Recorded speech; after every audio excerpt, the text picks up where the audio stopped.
Pope Francis, pumanaw na sa edad na 88 years old, ayon sa Vatican.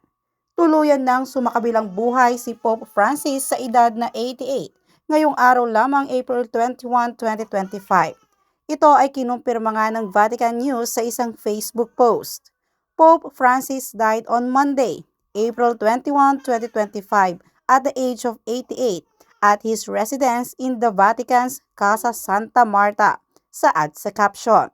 Magugunita noong Marso nang makauwi ang Santo Papa sa Vatican matapos ang mahigit 5 linggong gamutan sa ospital dahil sa matinding pulmonya. Nagkaroon pa nga siya ng public appearance mula sa balkonahe ng ospital habang nakaupo sa wheelchair upang personal na magpasalamat sa lahat ng sumuporta at nagdasal sa kanyang paggaling. Kahit nangihina at pagod na pagod dahil sa sakit, mahinahon siyang kumaway at nag-thumbs up pa sa mga daang-daang mga tao na nagtipon sa labas upang ipakita ang kanilang suporta. Maaalalang may mga naglabasang balita noong panahon pa na na-confine siya na tinanggap na umano ng Santo Papa ang kanyang kalagayan.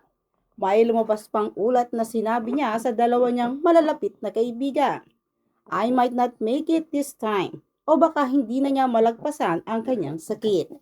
Ayon sa naunang pahayagan sa Switzerland na Blick, isinailalim na sa curfew ang Swiss Guard, ang opisyal na tagapagbantay ng Santo Papa bilang bahagi ng paghahanda sa pagpanaw ng Santo Papa. Dagdag pa rito, sinasabing nagsisimula na ring maghanda ang Vatican para sa funeral rehearsal. Naging leader si Pope Francis ng Simbahang Katoliko at Vatican City State noong March 13, 2013. Base sa kasaysayan, si Pope Francis ang ikatlo sa mga Santo Papa na bumisita sa Pilipinas, January 15 to January 19.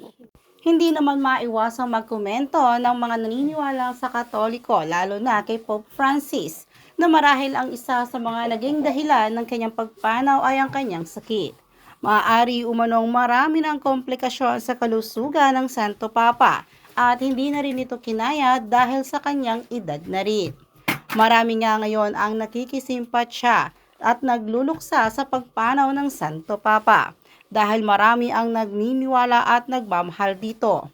Sa kasalukuyan ay buong mundo nga ang nagluluksa ngayon para sa Santo Papa at sinasabi rin na magkakaroon ng malaking pagbabago dahil sa pagpanaw ni Pope Francis. Mas kilala nga ngayon sa Pilipinas si Pope Francis bilang Lolo Kiko.